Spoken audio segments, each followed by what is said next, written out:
గెలుచుకోవాలి, ప్రజల కోసం అహర్నిశలు సేవ చేయాలి లక్ష్యంతో నేను పనిచేస్తాం జరిగింది. 2019 నుంచి 24 వరకు సొంత నిధులు ఖర్చు పెట్టి దాదాపు 26 సంక్షేమ అభివృద్ధి కార్యక్రమాలు మంగళగిరి ప్రజల కోసం నేను చేస్తాం జరిగింది. ఒక పక్కన వాళ్ళ ఆరోగ్యం కానివ్వండి, దాని ఆరోగ్యం కోసం ఎన్టీఆర్ సంజీవిని పేరుతో తాడిపల్లిలో క్లినిక్, మంగళగిరిలో క్లినిక్, దుగ్గిరాలకి ఒక మొబైల్ క్లినిక్ కూడా నేను ఏర్పాటు చేస్తాం. దాంట్లో ఉచితంగా మందులు ఇప్పుడు కూడా అందజేస్తున్నాం. ఊర్లో ఎవరైనా పెళ్లి జరిగితే వాళ్ళకి బట్టలు పెట్టే బాధ్యత మేము తీసుకున్నాం. ఇంతేకాకుండా గత ప్రభుత్వం తాగునీరు కనీసం వాటర్ ట్యాంకర్ ఇచ్చే పరిస్థితి లేకుండా పోయింది. వాటర్ ట్యాంకర్లు పెట్టి ఉచితంగా నీరు కూడా అందిస్తాం జరిగింది. వర్షాకాలం వస్తే కొన్ని ఏరియాల్లో గత ప్రభుత్వం కొంచెం డస్ట్ వేసేదానికి లేదంటే గ్రావెల్ పోసేదానికి కూడా ఇబ్బంది పడితే అది కూడా చేస్తాం జరిగింది. కోవిడ్ వచ్చినప్పుడు ఆక్సిజన్ అందజేస్తాం, టెలిమెడిసిన్ కానివ్వండి, ఇదంతా చేసుకుంటా వచ్చాం. ఇట్లా 26 సంక్షేమ అభివృద్ధి కార్యక్రమాలు చేస్తాం జరిగింది. అన్నట్టు స్పోర్ట్స్ పెద్ద ఎత్తున మంగళగిరి ప్రీమియర్ లీగ్ తో చేస్తాం జరిగింది. 3 రౌండ్లు చేశాం. ప్రతి గ్రామానికి ఒక కిట్ ఇచ్చి పిల్లల్లో పోటీతత్వం పెంచి ఎక్కువ ఒక ప్రీమియర్ లీగ్ ఏర్పాటు చేయాలని చేశాం. అంతేకాకుండా ఒక ప్లే గ్రౌండ్ ఏర్పాటు చేసి ప్రాక్టీస్ కానీ ట్రైనింగ్ కూడా ఆనాడు ఏర్పాటు చేస్తాం జరిగింది. ఇట్లా 26 కార్యక్రమాలు గతంలో చేశాం. 2024 ఎన్నికల్లో మంగళగిరి ప్రజలందరూ నేను కోరింది ఒకటే, ఏ మెజారిటీ అయితే నేను ఓడిపోయానో దాని పక్కన ఒక 0 పెట్టి అదే మెజారిటీతో నేను గెలిపించాలని నేను కోరాను. వాళ్ళందరికీ ఒకటే చెప్పాను, నాకు మీరు ఎంత ఎక్కువ మెజారిటీ ఇస్తే నాకు అంత బలం వస్తుంది, మీకోసం నేను పని చేయగలుగుతాను. అవసరమైతే అటు ముఖ్యమంత్రి గారితో ఇటు పవన్తో కూడా నేను పోరాడి నిధులు తీసుకొచ్చి అభివృద్ధి చేస్తానని హామీ ఇస్తాం జరిగింది. ఎవరు ఊహించిన విధంగా ఆంధ్ర రాష్ట్ర చరిత్ర తిరిగి రాసింది మంగళగిరి నియోజకవర్గం.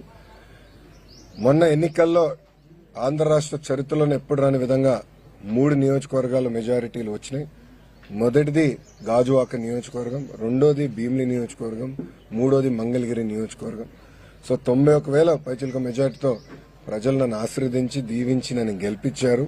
సో నా పైన ఆ మెజారిటీ వల్ల బాధ్యత పెరిగింది, పనిచేయాలన్న కసి పెరిగింది. సో మేము కూడా ఇప్పుడు అనేక కార్యక్రమాలకి శ్రీకారం చుట్టాం. మొదటిది మీరు చూస్తే స్వచ్ఛ మంగళగిరి పేరుతో భారతదేశంలోని అన్ని కార్పొరేషన్లో స్వచ్ఛతలో మంగళగిరి నంబర్ 1 నిలబడే లక్ష్యంతో మేము పనిచేస్తున్నాం. అంతేకాకుండా పార్కులు కానివ్వండి, ప్లే గ్రౌండ్లు కానివ్వండి, రైతు బజార్లు కానివ్వండి, భూగర్భ డ్రైనేజ్, భూగర్భ వాటర్, భూగర్భ గ్యాస్, భూగర్భ విద్యుత్ కూడా అందజేసడానికి ప్రాజెక్ట్ రెడీ అయింది. జూన్ మాసం నుంచి ఆ కార్యక్రమం కూడా మేము ప్రారంభించబోతున్నాం. దాంతోపాటు శ్మశానాల అభివృద్ధి కూడా ఒక కార్యక్రమంగా తీసుకున్నాం. ఆంధ్ర రాష్ట్రంలోనే మోడర్న్ రైతు బజార్ మంగళగిరి నియోజకవర్గాల్లో కట్టేదానికి ఆల్రెడీ ప్లాన్స్ అన్ని రెడీ చేసుకున్నాం. ఆ పనులు కూడా త్వరలో ప్రారంభించబోతున్నాం. ఇక్కడ లక్ష్మీ నరసింహస్వామి గుడి కూడా ఆధునీకరణ చేసేదానికి కూడా అనేక డిజైన్స్ అన్ని ఇప్పుడు ఫైనలైజ్ కూడా మేము చేస్తాం జరిగింది. ఇక్కడ శ్రీనివాస్ అన్న ఉన్నారు, ఏపీఎస్ ఎంఐడిసి చైర్మన్ గా ఆయన కూడా ఉన్నారు. మంగళగిరి ప్రజల కళ 100 పడకల ప్రభుత్వ ఆసుపత్రి, అది కూడా మొన్న శాంక్షన్ చేయించుకుని కేబినెట్ లో దాన్ని కూడా త్వరలో శంకుస్థాపన అయిపోతున్నాం. కేవలం ఒక ప్రభుత్వ హాస్పిటల్ గా మేము అది భావించట్లేదు, ఒక మోడర్న్ హాస్పిటల్ గా. ఏదైతే ఇతర దేశాల్లో ఒక బాంబేలోనో లేదంటే ఒక హైదరాబాద్ లో ఎట్లయితే మోడర్న్ హాస్పిటల్ చూస్తామో, జోనింగ్ ఎట్లా జరుగుతుందో అది మైండ్ లో పెట్టుకుని ఆ లేఅవుట్ల పైన దాదాపు ఒక 5-6 సార్లు మేము కూర్చుని ఒక్కొక్కటి రివ్యూ చేసుకుని కూడా చేస్తాం జరిగింది. సో ఇట్లా సుమారుగా ఒక 50 కార్యక్రమాలు అంటే అభివృద్ధి కార్యక్రమాలు ఎన్డీఏ ప్రభుత్వం ఇక్కడ మంగళగిరి నియోజకవర్గం కోసం ప్రత్యేకంగా చేస్తాం జరుగుతుంది.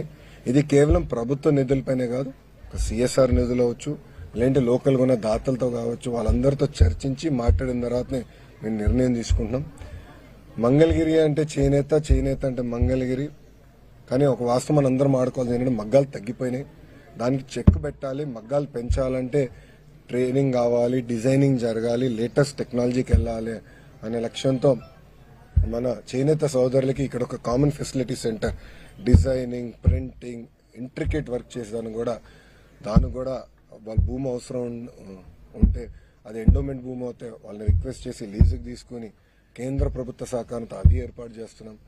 ఇక్కడ మాకు స్వర్ణకారులు కూడా ఎక్కువ శాతం మంది ఉన్నారు. వాళ్ళ కోసం ప్రత్యేకంగా జెమ్స్ అండ్ జ్యువెలరీ పార్క్ కోసం డిజైన్ చేస్తున్నాం. అంటే డిజైనింగ్ కానివ్వండి, మ్యానుఫ్యాక్చరింగ్, రీటైలింగ్, ఈ మూడు ఒక 75 ఎకరాలు ఇంటిగ్రేటెడ్ పార్క్ కింద చేయాల లక్ష్యంతో, అక్కడ ఎక్కువ శాతం స్థానికులకు అవకాశం కల్పించాలనే లక్ష్యంతో ఎన్డీఏ ప్రభుత్వం పనిచేస్తుందని మంగళగిరి ప్రజలందరికీ తెలుపుకుంటూ, నా పైన మీరందరూ ఒక పవిత్రమైన బాధ్యత పెట్టారు.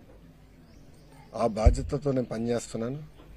ఎన్నికలప్పుడు ఒక పక్కన బాబు సూపర్ 6 కానివ్వండి, దాంతోపాటు లోకల్గా నేను వ్యక్తిగతంగా ఇచ్చిన హామీలు కూడా నిలబెట్టుకునే ప్రక్రియలో ఉన్నాను. పనులు చేసుకుంటా వెళ్తున్నాం. నా లక్ష్యం ఒకటే, ఆంధ్ర రాష్ట్రంలో అన్ని రంగాల్లో మంగళగిరి నంబర్ 1 నిలబడాలి. ఒక పక్క వ్యాపారరీత్యా కానివ్వండి, పేదరికం నిర్మూలన కానివ్వండి, సోషల్ ఇన్ఫ్రాస్ట్రక్చర్ కానీ, హార్డ్ ఇన్ఫ్రాస్ట్రక్చర్ కానీ అన్ని రంగాల్లో మంగళగిరి అగ్రస్థానాల్లో ఉండాల లక్ష్యంతో ఒక శాసనసభ్యుడిగా నేను ఇక్కడ పనిచేస్తాం జరుగుతుంది. గౌరవ ముఖ్యమంత్రి గారిని ఒకటే చెప్పా, ఎట్లయితే ఒక కుప్పం, ఒక హిందూపూర్ తెలుగుదేశం పార్టీ కంచుకోటగా ఉంటుందో, మంగళగిరి అట్లా తెలుగుదేశం పార్టీ కంచుకోటగా తీర్చిదిద్దే బాధ్యత ఒక కార్యకర్తగా నేను తీసుకుంటానని గౌరవ ముఖ్యమంత్రి గారికి నేను గతంలో హామీ ఇచ్చాను. ఆ దిశగా అహర్నిశలు నేను కష్టపడి మంగళగిరి ప్రజలు కలుస్తున్నా, వాళ్ళకున్న సమస్యలు పరిష్కరిస్తున్నా. ముందు ఇంకా ఎక్కువ పనులు కూడా చేస్తాం. ఇక్కడ మీరందరూ కూడా ఒకటి ఆలోచించాలి. దశాబ్దాలుగా పట్టాలు కావాలి మాకని ప్రజల కోరిక కూటమి ప్రభుత్వం వచ్చిన మొదటి 10 నెలల్లో మేము ఇచ్చిన హామీ నిలబెట్టుకున్నాం. అది మాకున్న చిత్తశుద్ధి. రాష్ట్రంలో మంగళగిరి కోసం మొదలైన ప్రక్రియ ఈరోజు ఆంధ్ర రాష్ట్రంలో ఉన్న అందరికీ అనుకొచ్చే విధంగా అయింది. సుమారుగా మొదటి విడతలో 8,000 మంది అప్లై చేస్తే దాంట్లో 4,200 మంది ఒక మంగళగిరి నియోజకవర్గంలో అప్లై చేశారు. రేపటి నుంచి సుమారుగా 6 రోజుల పాటు ప్రతి కుటుంబాన్ని కలుస్తున్నా.